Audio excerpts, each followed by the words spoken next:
오늘은 좀 제작비에 대한 부분을 특별히 말씀을 드리고 싶습니다. 어떤 영화를 만드시려고 마음을 좀 먹었다면 가장 크게 와닿는 게, 가장 크게 문제가 되는 게 사실 제작비인데, 이 부분에 대해서 뭔가 좀 깊이 있게 다루는 그런 컨텐츠는 없는 것 같아서 제가 좀 남기려고 합니다. 제가 지금 이전 영상에서도 말씀드렸듯이 앞으로 5일 정도 있으면 너무너무 훌륭하신 이제 감독님과 같이 작업을 하게 되고, 또 그 현장 영상을 어떻게 이제 촬영 현장이 돌아가는가에 대한 부분도 여러분들에게 보여드릴 수 있을 것 같은데, 그 전에 사전 작업을 하는 것도 많은 부분 좀 보여드리고 싶었지만, 이번엔 저 혼자 하는 프로젝트가 아니기 때문에, 또 보안 관련된 부분도 있기 때문에 모든 내용은 이제 공개는 해드릴 수가 없고요. 대신에 이 부분은 꼭 공유를 해야겠다라고 제가 느낀 게, 아까도 말씀드렸듯이 제작비에 대한 부분입니다. 예. 제작비가 생각보다 많이 들어요.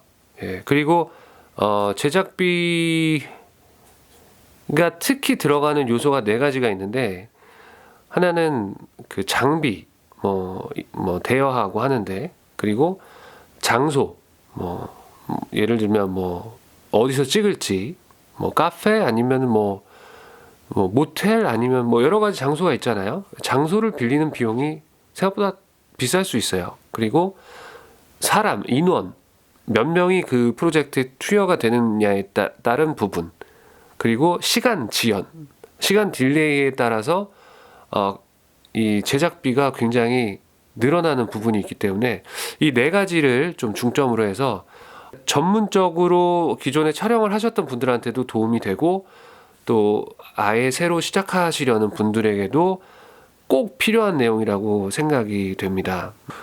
특히 제가 이제 아쉬운 부분은, 대부분 처음 촬영하시는 분들은, 그러니까 처음 영화를 만들어야겠다라고 생각하시는 분들은 하다가 포기를 하게 되는 경우가, 미리미리 제작비를 계산하지 않은 부분이 있고, 그 제작비와 시나리오를 섞어서 계산하지 못하는 부분이 있기 때문이라고 저는 생각합니다. 그러니까 제작비 때문에 실패를 본다기보다, 시나리오를 제작비에 맞게 잘 못 짜서 첫 번째, 두 번째 그 영화를 찍는 초보분들은 대부분 못 찍어요. 예. 그냥 엎어지는 경우가 굉장히 허다하고, 많이 작업을 해오셨던 분들도 이 비용이 생각보다 추가 비용 발생이 많이 됩니다. 1,000만 원, 몇천만 원 쉽게 깨지는 부분은 아마 작업을 하셨던 분들은 잘 알고 계실 텐데, 이런 부분이 사실 시나리오 짤 때에 잘 관리를 하면 이런 부분이 절약이 될 수 있는 부분이 많이 있는데, 그 부분도 한번 말씀을 좀 드려볼게요. 그러고 보니까 저도 첫 번째 프로젝트, 두 번째 프로젝트를 했을 때 다 못 찍었던 경험이 있어요. 근데 모텔을 빌렸는데, 모텔 씬이 있어서 모텔을 빌렸죠. 근데 모텔이 한 방에 2명 이상 들어가면 안 된다고 해서 모텔방을 2개나 빌렸어요. 4명이 들어갔는데, 결국에 들어가서 리허설만 하다가 그냥 나왔어요. 촬영도 하지도 못하고 그냥 나온 적이 있었어요. 예. 물론 저는, 그러니까 제가 촬영이나 어떤 감독이 하고 싶었던 건 아닌데, 저는 이제 시나리오 작가가 되고 싶은 사람이고, 근데 이제 사실 누가 불러주는 사람이 없으니까 제가 직접이라도 찍어야 되지 않겠습니까? 예. 그래도 그 부분이 쉽지 않다. 왜냐하면 처음에 리허설과, 그리고 시나리오를 잘못 짜면 그냥 장소를 빌려서 들어갔다가 그냥 나와야 되는 경우가 있다라는 부분을 먼저 말씀드리고요. 그러니까 처음 프로젝트를 진행하면 이게 다 엎어지는 경우가 거의 90%다라는 부분 미리 깔고 들어갑니다. 그 말인 즉슨, 어차피 처음 그리고 두 번 이렇게 시작하시는 분은 제작비를 최대한 안 쓸 생각을 해라. 왜냐하면 어차피 90%의 사람들은 첫 번째 프로젝트를 끝내지 못한다. 예. 정말입니다. 끝내질 못해요. 이게 뭐 다양한 원인이 있는데 그 부분은 차근차근 알아보도록 하겠고요. 결국은 이 모든 문제가 다 시나리오가 잘못돼서 그래요. 예, 결국엔 모든 문제의 원인은 뭐 처음 프로젝트를 실패하거나 제작비가 많이 나온 이유는 시나리오를 설계할 때 잘못했기 때문입니다. 예, 그 부분이 왜 그런지 한 부분씩 제가 정리를 해서 말씀을 좀 전달을 드릴게요. 그 제작비가 제일 많이 들어가는 경우는 사실 1번은 첫 번째는 장비를 빌리는 부분인데 이 부분은 제가 드릴 말씀은 사실 없어요. 근데 만약에 감독님의 성향에 따라서 어떤 감독님들은 진짜 뭐 레드 카메라만 써야 된다. 아니면 정말 진짜 비싼 카메라만 써야 된다. 근데 내가 볼 때는 진짜 좋은 걸로 찍은 거랑 아니면 그냥 뭐 일반 카메라로 찍은 거랑 잘 모르겠지만 어쨌든 그 부분에 확실하게 이제 뭔가 장비바를 이제 세우시고 싶은 감독님이시라면 초반 그러니까 뭐 하나 두 개 세 개까지는 정말 그거는 비추합니다. 장비빨은 절대 비추드립니다.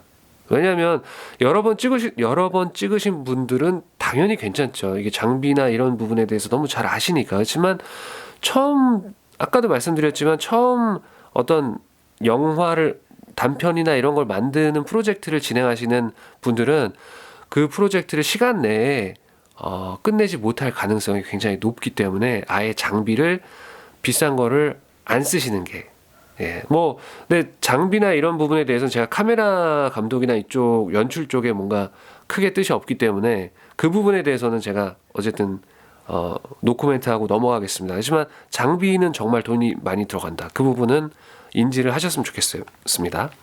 두 번째 부분 말씀드리면 장소입니다. 장소를 빌리는데 돈이 많이 들어가요. 그러니까 정말 극단적인 예를 말씀드리면 장편 시나리오 쓰시는 분들은 무조건 처음에 장편이에요. 장편 시나리오나 어떤 장편 미니 시리즈나 이런 거 쓰시는 분들은 한 번쯤은 비행기나 헬리콥터를 넣으셨을 거예요. 어떤 뭐 기차 씬이라든가 뭐 비행기 내부 뭔가 주인공이 등장할 때 뭐 그런 데서 등장하면 좀 럭셔리하게 보이나요? 어쨌든 뭐 굉장히 위급한 상황을 연출하기 위해서 뭐 태양의 후예나 뭐 이런 작품인 경우에는 당연히 뭐 괜찮겠죠. 하지만 우리의 지금 1차적인 목표는 단편이라도 하나 정도 제대로 완성을 해보자. 그리고 여러 번 만약에 단편을 제작해 보셨던 분이라면 정말 이 장소가 주는 부담감이 얼마나 큰지 잘 아실 거라고 생각합니다. 예. 그러니까 단편을 염두에 두고 쓸 때는 장소에 대한 변화가 없고 그 장소가 정말 흔하게 빌릴 수 있는 장소여야 된다. 장소를 뭔가 빌릴 때 전혀 부담감이 없는 뭐 그런 곳을 염두에 두고 써야 한다라는 부분이 있습니다. 그리고 장소와 장소 사이를 이동할 때에는 정말 진짜 많은 시간이 들어간다. 예. 장비를 다 싸서 어디다 집어넣고 이동을 해서 다시 풀르고 또 글로 사람들을 다시 모으고 거기서 또 세팅하고 하는데 시간이 굉장히 오래 걸리기 때문에 단편 시나리오를 작성을 하시거나 계획하시는 분들은 절대 장소 이동이 없는 곳, 예, 그게 뭐 가능하냐라고 물으시는 분들이 있으시다면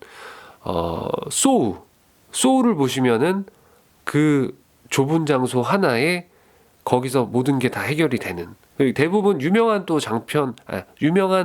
장편 영화들도 제작비를 아끼기 위해서 그런 요소를 많이 씁니다. 장소를 바꾸지 않고 한 장소에서 모든 걸 다 해결하는. 예.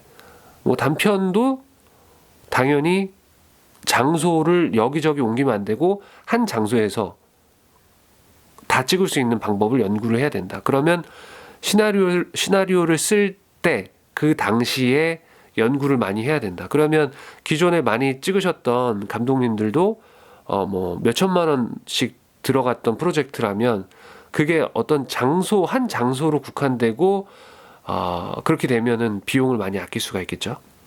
이번에 5일 후에 이제 촬영하는 그 프로젝트도 학교라는 공간 안에서 모든 게 다 끝나도록 설계를 해놨습니다. 예, 장소 이동이 없도록, 예, 밤씬 1개 정도 집에서 찍고 모든 씬은 다 학교 안에서 끝내도록 설계를 했는데 아마 그 부분이 좀 많이 도움이 되셨을 것 같아요. 네. 근데 여기서 조금 더 자세하게 말씀을 드리고 싶은데 그 작법에 관한 부분은 뭐 다른 데서도 많이 들을 수 있는 부분이니까 아주 쉽게 말씀드리면 한 장소, 그러니까 예를 들면 집을 예로 말씀드릴게요. 그러니까 집이라는 공간이 굉장히 넓습니다. 그러니까 장소는 제한이 되더라도 상상력은 무한하다라는 거죠. 그러니까 예를 들면 집이라는 공간은 현관 문, 그리고 거실, 그리고 방 안, 화장실, 그리고 발코니 많은 부분으로 구성이 되어 있어요. 그러니까 지금 즉석에서 생각을 한 부분을 하나 말씀드리면 최근에 뭐 그런 사건도 있었잖아요. 어떤 여성이 혼자 사는 집에 그 여성이 문을 열었을 때 그 집에 뭐 침범하려고 했던 그런 뉴스가 있었잖아요. 그럴 경우에 그게 만약에 단편 영화화 된다면 현관 문 앞에서 모든 게 다 해결이 되겠죠. 뭐 현관 복도 뭐 그리고 문 하나를 두고 이제 범인하고 이제 뭐 사투를 벌이는 그런 뭐 장면이 연출이 될 수도 있겠죠. 그러니까 이런 식으로 어떤 긴박감을 주는 그런 장면들이 집 안에서도 요소 굉장히 많이 상상력을 이끌어낼 수 있는 부분이 있다. 그렇기 때문에 장소가 제한된다고 상상력까지 제한되지는 않는다. 예, 그 부분을 말씀드리고 싶고요. 그리고 세 번째 부분은 그 참여 인원 부분입니다. 사람이 몇 명이 들어가느냐. 그러니까 쉽게 말씀드리면 2명이서 카메라 안에서 촬영을 하고 있으면 그 주변을 둘러싸고 있는 사람이 몇 명이 되어야 될까를 생각하면 생각보다 많은 인원이 불필요하게 프로젝트에 참여하는 경우가 생길 수가 있다.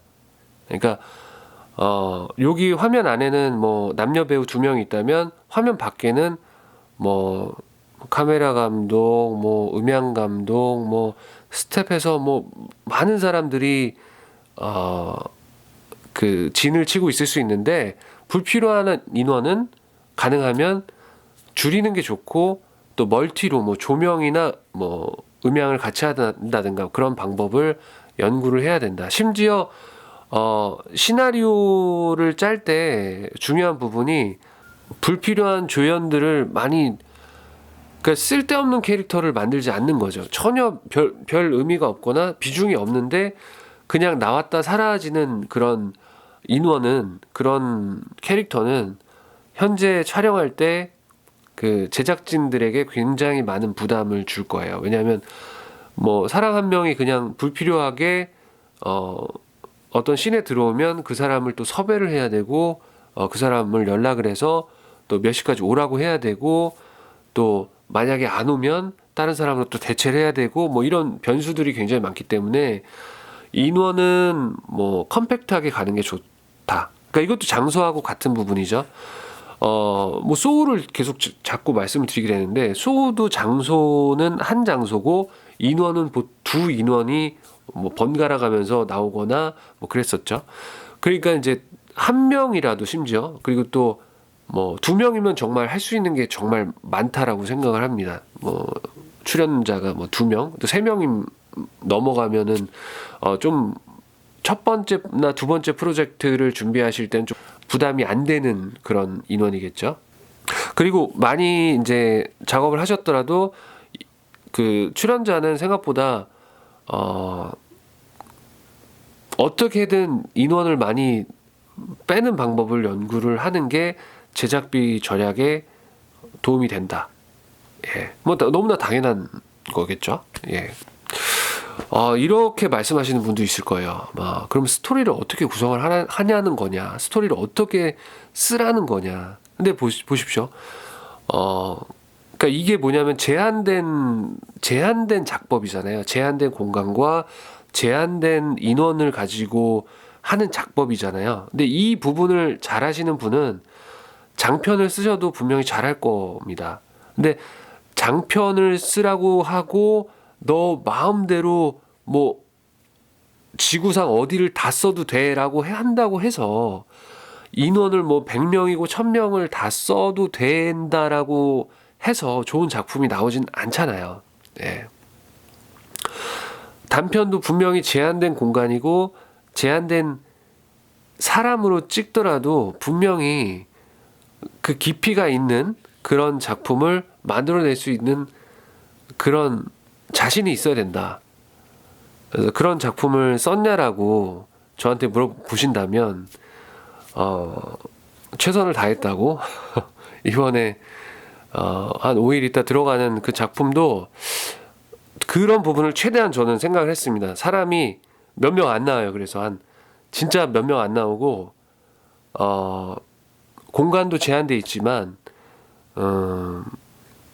그래도 이제 감독님은 그 여러 번 촬영을 하셨고 정말 생각보다 프로페셔널한 모습을 어쨌든 여러분들한테 보여드릴 수 있을 것 같아요. 예, 그래서 제한된 글쓰기를 연습을 많이 하는 게 추후에 뭐 어떤 드라마나 뭐 장편을 시나리오를 쓴다라고 했을 때도 그렇잖아요. 예, 그냥 내 마음대로 쓰고 내가 마음대로 인원을 만들고 내가 마음대로 공간을 쓸 수 있다라고 해서 그 부분을 제작진의 뭔가 상황을 고려를 안 하고 그렇게 하는 거는 좀 아니라고 생각합니다. 예. 그래서 최대한 그 제작진한테 부담이 안 되게 쓸 수 있는 방법을 시나리오 작가라면 연구를 해야 된다라고 저는 생각을 합니다. 예. 마지막으로 이제 네 번째 부분, 시간 딜레이 부분입니다. 시간이라는 거를 우리가 평상시에 잘 관리를 하지 못하고 살고 있어요. 사실 저도 그렇고. 근데 여러분께서 실제 그 하루에 여러분이 실제 낼 수 있는 가용 시간을 계산을 해보시면 사실 몇 시간이 안 나옵니다. 하루에 시간이 자는 시간 빼고 식사하는 시간 빼고 이 시간 저 시간 빼다 보면 실제로 쓸 수 있는 시간은 많지가 않아요. 그래서 촬영을 할 때 쉽게 놓치는 부분이 그 부분인 것 같습니다. 이 부분 분명히 오늘 안에 다 찍을 수 있을 거라고 생각했지만 절대 그 당일 안에 못 끝내는 경우가 많이 있죠. 그 제한된 시간 내에 끝내지 못했을 경우에 추가 촬영을 계속 하시게 되는데 추가 촬영이 일단 들어가게 되면 추가 촬영만 계속하고 그래도 못 끝내는 경우가 많이 있습니다. 그러니까 그만큼 시간을 타이트하게 계산을 해야 되고 시나리오 쓸 그 단계에서부터 촬영 시간을 계산을 하는 게 아마 큰 도움이 되실 거라고 생각합니다. 제가 왜 그 첫 번째, 두 번째는 정말 그 촬영하시는 영화 만드시려는 분들이 첫 번째, 두 번째 프로젝트는 대부분 다 실패를 정말 하니까 그 부분이 좀 안타까워서 말씀을 드리는 거예요. 예, 아마 해보시면 아시겠지만 시나리오 단계에서 정말 철저하게 계획을 해야지만 돈도 아끼고 시간도 아낄 수 있다라는 부분, 이 부분은 확실합니다. 네. 그래서 지금 네 가지 돈이 많이 들어가는 부분 다 알아보셨죠? 장비, 돈 많이 들어간다. 장소, 돈 많이 들어간다. 사람, 인원, 돈 많이 들어간다. 시간 지연되면 돈 많이 들어간다. 이렇게 요약할 수 있는데 이 부분을 다 고려한 시나리오를 써야 되고 또 심지어 그 시나리오가 재밌어야 된다. 예, 그 시나리오가 재밌고 뭔가 시네마틱 해야 된다라는 그런 부담감도 있겠네요. 근데 그런 연습을 많이 하면 그런 연습을 많이 하고 그런 영상을 많이 촬영하면 촬영할수록 우리의 실력은 조금 더 발전을 할 거고 또 저 같은 사람이 많아지면 또 이쪽 그 우리가 꼭 메이저 시장에 진출하지 않아도 뭐라고 할까요? 이런 그 아주 다양한 영화의 세계가 만들어진다면 우리 모두 좀 즐겁게 촬영할 수 있는 날이 오지 않을까. 예, 그런 염원도 좀 담아 보겠습니다. 네, 감사합니다. 네, 그러면 다음에는 촬영장에서 포스트별로 어떤 역할을 하는지 제가 다 찍어서 한번 여러분들에게 좀 도움이 되도록 노력을 해보겠습니다. 다음에 봐요. 감사합니다.